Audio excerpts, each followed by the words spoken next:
Alright, so this is going to be a video that I've really wanted to record for a while now. And I guess I was just lazy and procrastinating, and I do struggle with narration sometimes. But the video is about how to cut, trim or edit videos without re-encoding using Avidemux. And in particular I'm talking about GOP videos, which is basically most videos these days, most consumer level, whatever, streaming, whatever you stream, download, capture, desktop capture, camera capture, they all use GOP style compression. I'll try to quickly explain it. Basically, GOP compression is when, in addition to spatial compression, which is when the picture is compressed across the canvas like pixels, like a JPEG picture. In addition to spatial compression, GOP compression is temporal compression, so the data is compressed across video frames. And for that reason, in GOP videos, not each frame is a full complete frame. In fact, only once in a while, there is a complete frame which is called keyframe or iframe. Iframe stands for intra-frame. And between those frames, there are so-called interframes. So these interframes consist of so-called P frames and B frames. P frames stand for predictive frames, and basically they only contain data and pixels, macro blocks that have changed, moved since previous frame, and they reference past frames. And then there's B frames, which stands for bidirectional frames. Now they're like bisexuals, they can swing both ways. So they reference both previous frames and future frames. So they reference both future and previous frames. And for that reason, B frames is something you only will have in a video that have been converted from a previously existing source, at least in my experience. And if you have something that was recorded in real time, such as camera capture or desktop capture and so on, and that will only have P frames between the iframes. Anyway, for a while now, in the last few years, I went through several programs for this kind of job. I used so-called YAMB, I've used so-called MP4 splitter, and more recently I've used Virtual Dub 2, also formerly known as Virtual Dub Filter Mod, which is basically a fork, an updated fork of original Virtual Dub. However, a few months ago I started using Avidemux, and so far it beats all the previous programs that I used by far. And the reason for that is actually very convenient, and it intelligently handles the cutting process between the keyframes. So with that being said, let me head over to the browser and show how to download and install Avidemux. One of the official links is avidemux.sourceforge.net. You want the Windows 64-bit version, and that is assuming you're on anything but XP. And there is a link to FossHub. So actually you can go to fosshub.com/avidemux.html and download the Avidemux 64-bit Windows installer. Another way to navigate to here, you can just go over to Wikipedia article, which actually has a lot of useful data. It goes over which formats it supports and anything else, and you can navigate to the website from there. Also, if you go over to avidemux.org, it comes with this like 3 hyperlinks in here, and the first 2 are basically redirects to the same site that I've just shown before. The third one directs you to the forum. Also, if you go over to avidemux.org/nightly, you can also get more recent builds with recent changes. And out of these so far, at this, at the day of making this video, I can recommend the Windows 64 version. To clarify, there's 2 Windows 64-bit versions. One of them is VS Win64 and the other just mere Win64. So the VS stands for Visual Basic, and the regular Win64 folder It's built using something called MinGW, which is like a different way of compiling the program. But in my experience, that works better for me.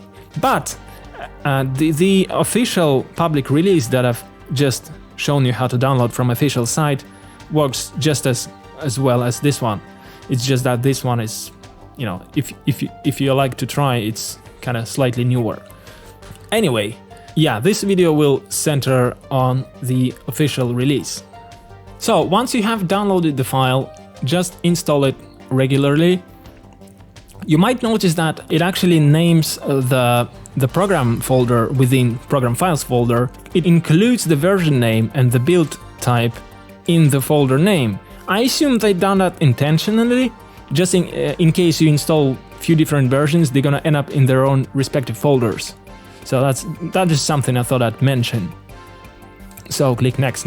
You know, everything by default is going to install, and it should be added as a program in your start menu.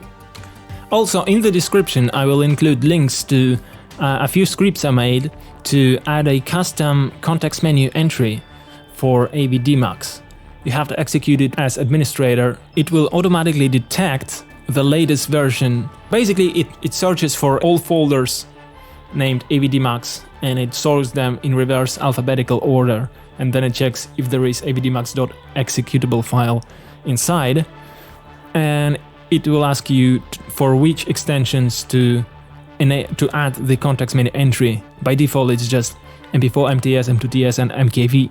So just press enter. Okay. And you should have now an option, if you right click, to open in Avidemux. Right? Now, before we start, your settings for Avidemux will be located in AppData roaming, and in there you will have folder Avidemux with the settings. See, I already have one, I actually have two. I'm just gonna delete them right now so that I can set up Avidemux from the start. Once you've opened it, we'll have to change a few settings right away. So first of all, on the left here, you have the default settings for video and audio output codec. Right now they are set to copy, and that's exactly what we want, considering we want to cut and trim and edit stuff without re-encoding. The output format is the format you want to export in. By default, it's set to MKV. I'm gonna change that to MP4, considering that's the format that I will be working with the most. Once we've done that, go ahead, click on Edit and save current settings as default. So now, whenever you open Avidemux, these settings will be loaded as default. Then you can just relaunch Avidemux to apply the settings. Then there's a few more settings to take care of. Go ahead to Edit, Preferences. First thing I'm gonna do is change the keyboard shortcut layout. So unfortunately for this program, keyboard shortcuts cannot be customized by user. So you only have two options. You have the default one, which is really not convenient because it uses page up and page down extensively, and it's not really convenient. So I use alternative keyboard shortcuts, which are enabled by checking on this checkbox. And I also check the next one, reverse up and down arrow keys for navigation, which is my preferred way because it makes it so that down means next and up means previous, which is exactly how it works in Adobe Premiere, to which I'm very used for, so that's more convenient for me. So this is my personal preference, and the rest of this video will be considering these exact settings. Next up, in the Output tab, I prefer to click on Default to the directory of the last read file for saving. So whenever you save a file, by default it will open the directory from which the input file was opened from, which again is convenient for me.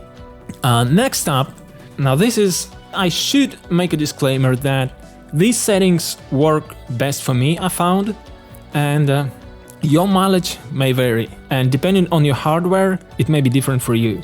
Also, This might change in future, so the setting names, the performance and anything else is subject to change whenever the program updates in the future. So on the HWAccel, so hardware acceleration, I check decode video using DXVA windows.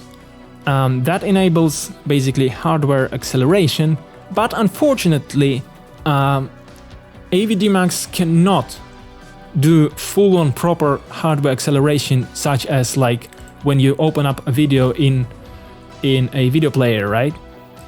It actually is able to do the entirety of decoding and playback on the graphics card alone. I have NVIDIA GTX card. Avidemux unfortunately cannot do that, so as a moderator and developer on the forum explained, it can decode using the graphics card, but then it has to send the frames back from the buffer back to CPU, and then using CPU and RAM it sends the frames back again for output. Something like that. Anyway, on the hardware acceleration tab, check decode video using DXVA. Then on display, by logic, I should actually select DXVA, but that's not what works for me best, because when using DXVA, and let me quickly relaunch it, there's kind of two issues. The first of them being is that in the preview window, the resolution is actually appears as a quarter of it actually is. So it actually looks pixelated. For some reason it only outputs the quarter of the resolution that it's supposed to output. So this is like actually a 4K file which is being displayed in a 1920 by 1080 Full HD window right now. But it's actually appears as a 960 by 540 resolution. And the second issue, which is a bigger deal for me, is that it actually causes audio desync whenever it struggles with playback, which it does in 4K. So what happens is, the longer I play it, the more the audio track, the audio stream gets desynced and overtakes the video. It runs ahead. So what I found works best for me is actually to go ahead and select OpenGL. Now, if you try one of the more recent nightly builds, they also have a fourth option, which is, I forgot what it's called. It doesn't have the lower resolution issue of DXVA, but it still has the audio desync issue. So regardless of version, I found that OpenGL works best for me. I haven't mentioned the QT option, but that one works pretty much just like DXVA. So I select OpenGL, and then you have to also check Enable OpenGL support. So click on that as well. And that pretty much is it. So once you've applied these, let's relaunch the program again. And I found that using these settings, I am actually able to somewhat play 4K video files somewhat smoothly. It's still not at full 60p playback, but it's good enough. Anyway, I should now, I guess, go over the interface a bit. So down here we have a bunch of buttons, and you can also navigate using keyboard shortcuts. You can see those shortcuts, you can check those whenever you hover, and whenever you hover over any of the buttons, it will actually tell you which keyboard shortcut corresponds to the action. You can also go up here, and for example, if you open the Go menu, it also tells you all the keyboard shortcuts. And if you go over to the Edit menu, also displays all the keyboard shortcuts for the actions. Alright, so at this point, let me once again show you something that showcases how the GOP video encoding works. So here's a video file I made specifically to demonstrate how the keyframes and p-frames work. So we have, this camera shot, and the car is moving across the picture, right? So let's say we have a keyframe around here, and let me open a different file, the same file, but it's been specifically corrupted and edited to showcase. So basically what I did is I've cut a black frame directly to P frames of the car crossing the screen. And it showcases, let me go to full screen, what actually happens. As you can see, the only pixels that appear is of the car and of the bushes, and also a few like birds in the sky. So the only moving pixels are included in the subsequent P frames, predicted frames. Anything else is black, and once it reaches the next keyframe, the image is restored to what it should be. Basically, this specifically corrupted file demonstrates how the only moving data is included in the P frames. So, how do you navigate to and between keyframes, and how do you know if it's a keyframe?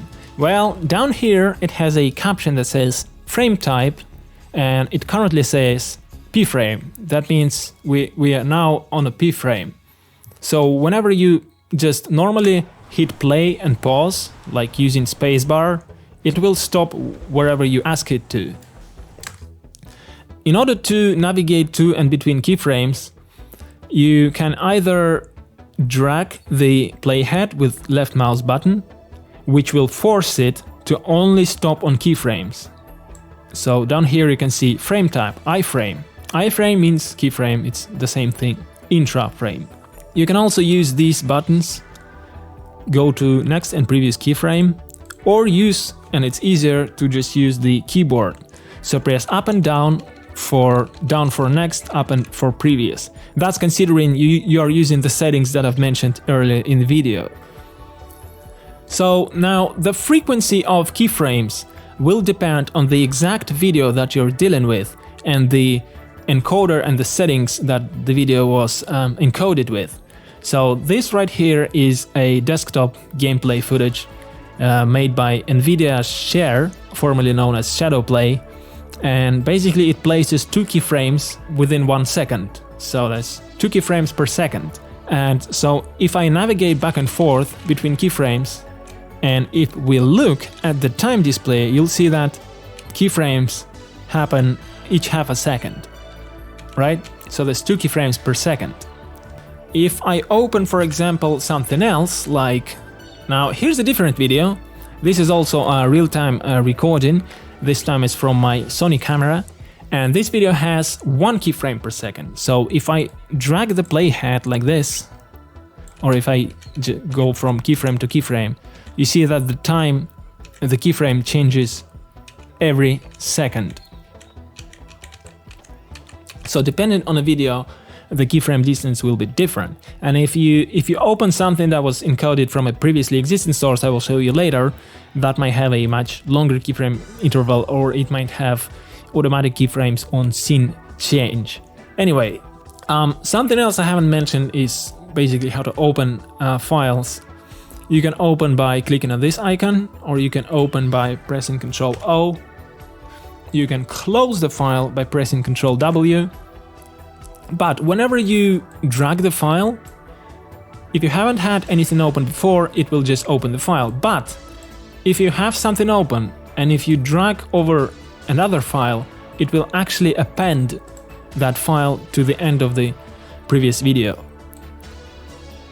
But obviously that will only work if the video is of the same resolution and frame rate and other characteristics. Another thing I forgot to mention is, if you go over to audio and click on select track, you can actually select which tracks you want to include and keep in the video. Because right here I have 2 audio tracks, and the second one is for the microphone. So if you'd like to exclude that, and for example, if you want to resave it and then upload it to YouTube, YouTube will not use the second track, so you don't really need it. But if, for example, I wanted to uncheck the first track and only leave the second track, and you click OK, and then you go back and open this menu again, it will actually swap the order of the tracks. So now the second track is like first in the list. And if I wanted to restore the status quo, I would have to go in and reselect the tracks to be in the correct order. I thought that's something worth mentioning. So having wasted plenty of time explaining all the little things already, how do you actually make an edit? And there's two main scenarios. In both you use a selection. In scenario A, if you just want to save a section of the video, you make a selection and then you save the selection. So you save the area that you have selected. And in this case, you don't actually necessarily have to even care about keyframes, because Avidemux will take care of that. So basically, let's say I want a save selection of like me flipping over here. I want to start from here. So I press I to set the selection start. And then I want it to end here. So I press O to mark the end of selection. And then I press Ctrl S to save the selection. Make sure that you have defined a unique name, otherwise it's going to ask you whether you want to overwrite the file. So let's say save this as an edit. And now I have saved a section of me just flipping over. If I now reopen just that clip, let me quickly Ctrl W to close this one and drag the new one over. You can see that it starts from the iframe, right? So the takeaway is, if you export selection, you don't necessarily have to care about whether you set the in and out point on keyframes. Avidemux will automatically select the nearest keyframe. So if we take a look, actually, this video starts on an iframe, but it ends on a p-frame that was preceding an iframe in the original video. So everything is as it should be, and Avidemux took care of that. So that was the example of when you use the selection to export just that selection. But you can use the selection for more complex edits, because you can actually delete selection, you can copy, cut and paste selection.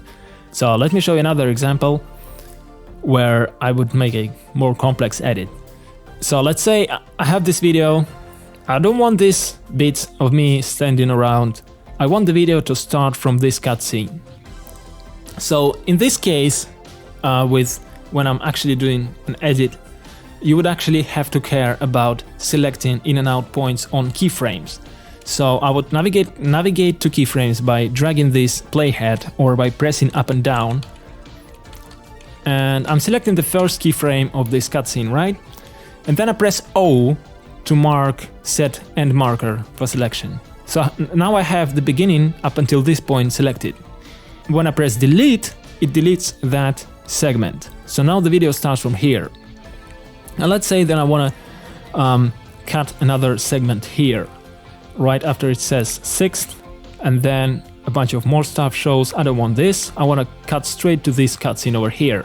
So I select the last keyframe before the text 6th starts moving down. So over here I press I, let's go forward, and I want to cut to this white screen. So I select this keyframe, press O, I have this segment selected here now, press delete, and now the 6th cuts right to the cutscene of the winner of the race.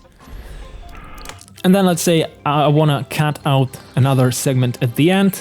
I just choose the keyframe, press I, delete, and now the video ends here. Alright? And then, once again, you hit Ctrl S and you save it as a new video. Now, if you want to reset the edit, like completely undo everything you've done, you can select Edit, Reset Edit, and now the video is reset to its status quo. You can also undo the selection by pressing R, and as with all programs, you can use Ctrl Z and Ctrl Y to undo and redo the steps. So as I've mentioned before, with this kind of real-time recording, such as desktop recording or camera, phone recording, you're gonna have usually keyframes set at a set interval. So there's every second or every whatever distance there will be a keyframe. However, when it comes to media that has been converted from a previously existing source, especially if it's like a movie or a TV show or something highly compressed, then you might have a longer keyframe distance, much longer keyframe distance, depending on how highly compressed it was. And also you might have so-called automatic keyframes on scene changes. So when the file gets encoded, the encoder might add additional extra keyframes whenever it detects a scene change. So the camera, the scene in the movie changes from one shot to another shot. Then depending on its settings and bitrate and whatever, the encoder will often put an extra keyframe there. So let me quickly demonstrate that. So unlike previous video files that I've shown, which were basically H.264 codec in MP4 container, this here is AV format, it's AV container. If you actually click on this button, it will show you information about the file, and as you can see, it's the XVID codec, which is, you might recognize, is an older codec, but it's still a GOP codec, it's the same principle. And if you look at the time code, and if I move between the keyframes, and yes, it does have Christopher walking, actually also Christopher dancing and Christopher shooting, but anyway, you would see that, so by the time code it goes 12 seconds, 12 seconds, 12 seconds, and then boom, 2 seconds. So this over here was, as I said, an automatic keyframe placement. So because there was if I go back, because there was a scene change, the encoder placed an additional keyframe over here. So that's something that you will notice in any media that has been encoded from a previously existing file. So another thing that I've briefly mentioned but didn't exactly demonstrate is that yes, you can append files. If you have already a file open and you keep dragging files in, it will just going to append the files to the end of the, to the end of the existing timeline. Or you can just drop all the files at once and it will do the same, and then you can save it as a new file. Another thing I'd like to mention is, as you've noticed by now, the program always opens in a window, and the preview viewport is usually dependent on your video size, obviously. It usually ends up being somewhat quarter of a screen, and I would like to mention that just don't touch it. It's best to leave it as it is, because if you try to maximize it and like this, it might affect the playback, because it would have to reinterpolate and scale the video. And when it is scaled like this, for example here, basically it's a 4K file which is now displayed as a 920 by 1080p in Full HD preview window. And I guess it's because of this exact scaling, this round number scaling, maybe because of that it plays more or less well. And if I rescale it like this, it actually plays worse. My advice is, whatever scaling, whatever window Avidemux opens it in by default, just keep it that way. Don't touch the scaling, because it might worsen your playback. And as much as I personally prefer to have a program like this maximized, I've just accepted that it works better this way, so I don't touch the scaling of the window. One final aspect I'd like to mention, and it has to do, for example, if you're going to upload to YouTube, and that is audio loudness or audio gain, audio level. And unfortunately, Avidemux can offer much in this department, but anyway, I'm gonna show you nevertheless. So in order to apply any filters or effects, first we have to change the audio stream encoder from copy for copy stream to in this case let's select AC FDK. So MP4 files usually use AC audio. There's two AC encoders here, and from what I've heard, from what I've read, AC parenthesis FDK is the better one. Right, so once we have that selected, And by the way, configure filters, you have the same buttons here on the left, so you can just press here. Well, first of all, let's select a more appropriate, better bitrate. And now once you press filters, you have a few options. You can resample, shift audio, remix, and down here you have a section called gain. And there's just two gain modes. You have non-automatic and manual. In manual mode, it will simply add gain that you define here, but it will not limit the audio. So if you apply too much, any peaks that go beyond the 0 dB range will clip and there will be distortion. In automatic mode, this basically is a regular peak-based normalization. It will apply amplification, but only to the point where the highest peak in your audio waveform reaches a defined value. So even if you normalize to minus, for example, minus 0.01, it will only normalize by the highest peak. That is primitive normalization. And if your audio has high dynamic range, and if you have, for example, if you have lots of ambient sound and then something loud like explosion, it will normalize based on that highest peak. So it's really not a sophisticated method of normalization based on loudness, it's just a basic peak-based normalization. So what does it mean? Well, it's a bit beyond the scope of this video, but basically YouTube plays audio at a level of -14 LUFS. I'm not gonna go into that. Basically it's loudness units, it's like dB, but as measured by a certain algorithm.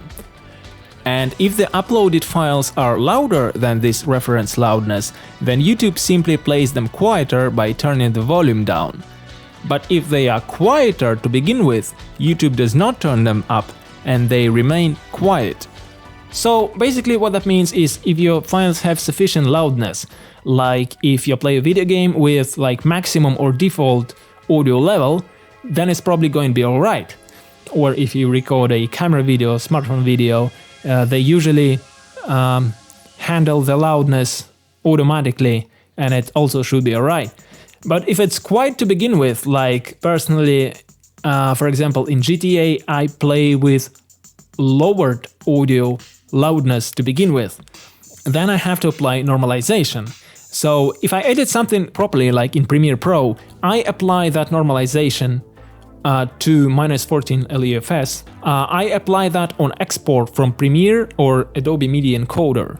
But if I don't edit in Premiere, if I just want to upload raw footage, or if I just edited something like I've shown you here in Avidemux, then basically I use FFmpeg, which is open source command line utility, and I use my own custom scripts to normalize using FFmpeg's loud norm filter. But as I said, that's too much for this video.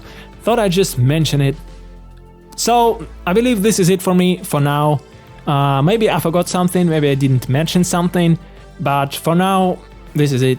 My throat is hurting, I can't count anymore how many failed takes did I do. Hopefully I will manage to cut a somewhat coherent tutorial out of all this, and thanks for watching.